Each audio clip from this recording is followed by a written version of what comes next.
ఉగాది మనం ఎందుకు జరుపుకుంటామో మీకు తెలుసా? విష్ణువు మొదటి అవతారం అయిన మత్స్య అవతారానికి ఉగాదికి సంబంధం ఏంటో మీకు తెలుసా? సృష్టిని మొదటిగా బ్రహ్మ ఎప్పుడు సృష్టించాడో కూడా మీకు తెలుసా? ఇవన్నీ ఈ రోజు వీడియోలో తెలుసుకుందాం. వీడియో చివరి వరకు చూడండి. ఉగాది పండుగ విలువ ఏంటో కూడా తెలుస్తుంది. ప్రతి ఒక్క విష్ణువు భక్తుడు తప్పకుండా చూడవలసిన వీడియో ఇది. యదా యదా హి ధర్మస్య గ్లానిర్భవతి భారత అభ్యుత్థానమధర్మస్య తదాత్మానం సృజామ్యహం పరిత్రాణాయ సాధూనాం వినాశాయ చ దుష్కృతాం ధర్మ సంస్థాపనార్థాయ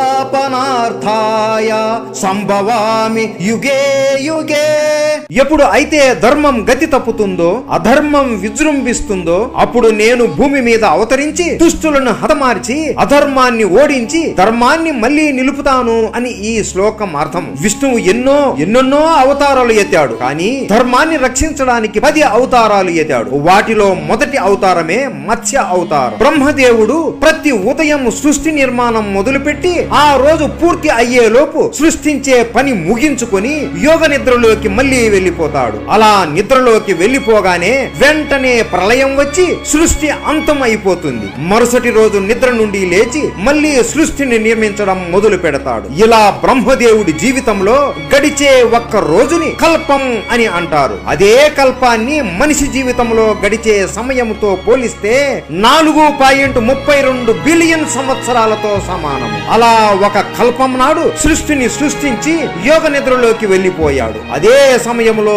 సోమకాసుర అనే రాక్షసుడు బ్రహ్మ దగ్గర ఉన్న ఋగ్వేదం, యజుర్వేదం, సామవేదం, అథర్వణ వేదాలను దొంగలిస్తాడు. ఎందుకంటే సృష్టిని సృష్టించడానికి ముఖ్యంగా అవసరమైనవి ఈ 4 వేదములు. అదే ఈ 4 వేదాలు బ్రహ్మ దగ్గర లేకపోతే సృష్టిని సృష్టించలేడు కదా.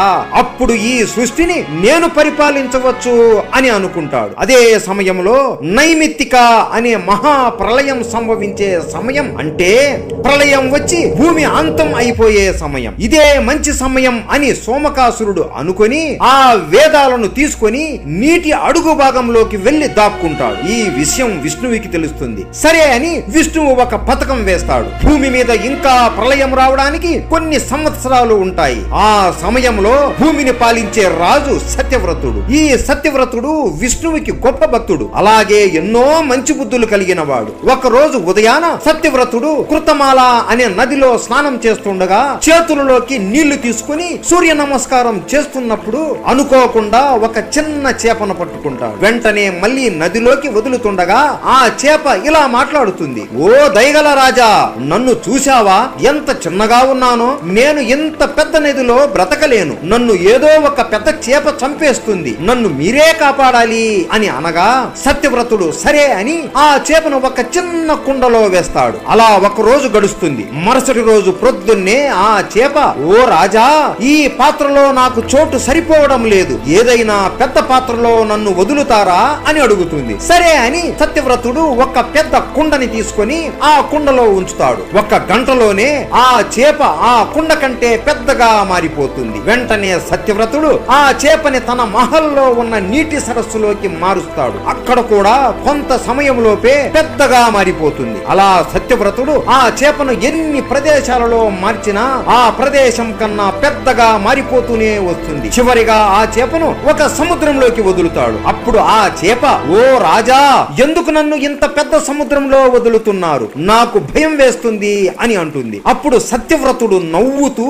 నువ్వు చాలా విచిత్రమైన చేపవి. కొంత సమయానికే నువ్వు నీ శరీరాన్ని పెద్దగా మార్చుకుంటున్నావు. నువ్వు మామూలు మత్స్యానివి కాదు. ధర్మాన్ని రక్షించడానికి నా విష్ణువు ఈ అవతారం ఎత్తి నన్ను పరీక్షిస్తున్నారు అని నాకు అర్థమయ్యింది స్వామి అని అంటాడు. చెప్పండి స్వామి, మీకు నేను ఏం చేయగలను చెప్పండి అంటాడు. అప్పుడు ఆ చేప విష్ణువు అవతారంలోకి మారి నవ్వుతూ, నువ్వు చెప్పింది నిజమే సత్యవ్రత.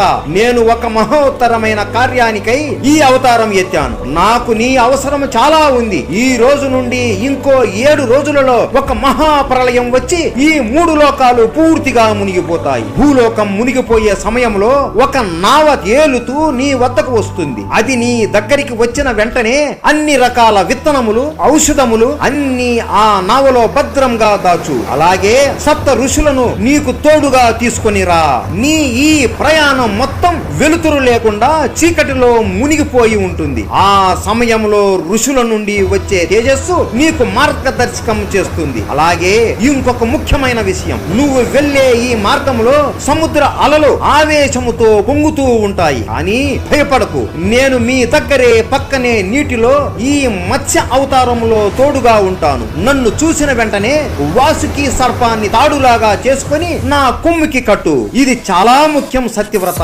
బ్రహ్మ జీవితంలో ఈ ఒక్క రాత్రి గడిచేలోపు మీకు మరో కొత్త ప్రపంచానికి మార్గాన్ని చూపిస్తాను. ఆ నావ కోసం ఎదురు చూస్తూ ఉండు అని చెప్పి వెళ్ళిపోతాడు. సత్యవ్రతుడు మొత్తం అన్ని సిద్ధం చేసుకుని సముద్రం ముందు కూర్చొని విష్ణునామాన్ని జపిస్తూ ధ్యానం చేస్తూ ఉన్నాడు. అలా 6 రోజులు గడిచిపోయాయి. ఆఖరిగా విష్ణువు చెప్పిన ఆ 7వ రోజు మొత్తం ఆకాశాన్ని అంతా దట్టమైన మేఘాలు కమ్మేశాయి. అస్సలు సూర్యుడు ఉన్నాడా లేదా అన్నట్లుగా అయిపోయింది. ఎప్పుడు లేనంత గట్టిగా కుంభ వృష్టిగా వర్షం పడుతోంది. సముద్రంలో అలలు ఉప్పొంగిపోతున్నాయి. ఇదంతా చూసి సత్యవ్రతుడు నవ్వుతూ కళ్ళు మూసుకొని ఓం నమో నారాయణ అని అంటున్నాడు. కళ్ళు తెరిచి చూడగా తన కళ్ళ ముందు విష్ణువు చెప్పినట్లే ఒక పడవ అతని దగ్గరికి వచ్చింది. వెంటనే మొత్తం విత్తనములు, ఔషధములు ఆ నావలో పెట్టి సత్యవ్రతుడు మరియు సప్త ఋషులు అందరూ ఎక్కి ప్రయాణం మొదలు పెడతారు. అందరూ ఓం నమో నారాయణ అనే మంత్రం జపిస్తూ ఉంటారు. అకస్మాత్తుగా వాళ్ళ ముందు ఒక పెద్ద అల పడవని ముంచడానికి వస్తుండగా సముద్రంలో నుండి ఒక పెద్ద ఆకారంలో ఉన్న ఒక బంగారు చేప లెగిసి ఆ అలకు అడ్డుపడుతుంది. అందరూ విష్ణువు రూపంలో ఉన్న మత్స్య అవతారాన్ని చూసి అందరూ పులకరించిపోతారు. ఆ అల రాగానే వెంటనే వాసుకి సర్పం కూడా అక్కడికి వస్తుంది. అలా ఆ సర్పాన్ని తీసుకొని మత్స్య కొమ్ముకి ముడివేస్తాడు. ఆ చెమ్మ చీకటిలో సప్త ఋషులు యజ్ఞాలు చేస్తున్నారు. పెద్ద పెద్ద అలలను విష్ణువు ఆపుతూ వెళుతూ ఉన్నారు. ఇదే సమయంలో విష్ణువు సత్యవ్రతుడికి బ్రహ్మ విద్యలను ఉపదేశించాడు. వాటితో పాటు జ్ఞానయోగం, భక్తి యోగం, కర్మయోగం ఈ మూడింటిని కూడా నేర్పించాడు. కాసేపటికి సోమకాసురుడు దాక్కుని ఉన్న చోటికి వస్తారు. ఇద్దరి మధ్య కఠోరమైన యుద్ధం జరిగింది. సముద్రం పైన సప్త ఋషులు విష్ణువు నామాన్ని జపిస్తుంటే సముద్రం కింద విష్ణువు అసురుడితో యుద్ధం చేస్తాడు. అలా చివరికి విష్ణువు సోమకాసురుడిని సంహరిస్తాడు. అలా ప్రళయకాలం పూర్తి అయ్యే సమయం ముందే ఆ 4 వేదాలను బ్రహ్మ చేతికి ఇస్తాడు. అలా బ్రహ్మ మళ్ళీ సృష్టిని సృష్టించాడు. ఆ సృష్టి ఏదో కాదు, మనము ఇప్పుడు ఉన్నదే. ఈ సత్యవ్రతుడు భూమి మీద మొట్టమొదటి మనిషి మను అని చెబుతారు. అలా వీళ్ళ నుండే మనుషులు అందరూ జన్మించారు అని కూడా చెబుతారు. బ్రహ్మ సృష్టిని సృష్టించడం ప్రారంభించింది ఉగాది రోజునే. ఇలా కొత్త సంవత్సరం ప్రారంభించిన రోజునే ఉగాది అని చెప్పుకుంటారు. ఒక యుగానికి ఇది మొదలు కాబట్టి యుగ మరియు ఆది ఈ రెండు కలిపితే ఉగాది అనే పేరు వస్తుంది. ఈ ఉగాది రోజున మనం ఏం చేస్తాము అంటే ప్రొద్దున్నే తలస్నానం చేస్తాము, కొత్త బట్టలు వేసుకుంటాము, ఇల్లంతా శుభ్రం చేసుకుంటాము. అతి ముఖ్యమైనది షడ్రుచులు కలిగిన ఉగాది పచ్చడి చేసుకుని తింటాము. ఇది ఉగాది పండుగ వెనుక ఉన్న కథ. ప్రతి ఒక్కరికి వీడియో నచ్చింది అని భావిస్తున్నాము. ఇంకా మన ఛానల్లో తెలుగు హిస్టరీ టేల్స్ లో చాలా మంచి వీడియోలు ఉన్నాయి, వెళ్ళి చూసేయండి. నెక్స్ట్ దేని గురించి వీడియో చేయాలో మీరే కామెంట్ చేసి చెప్పండి, మేము తప్పకుండా చేస్తాం. విష్ణువు అంటే ఇష్టం ఉంటే జై విష్ణుదేవో భవ అని కామెంట్ చేయండి.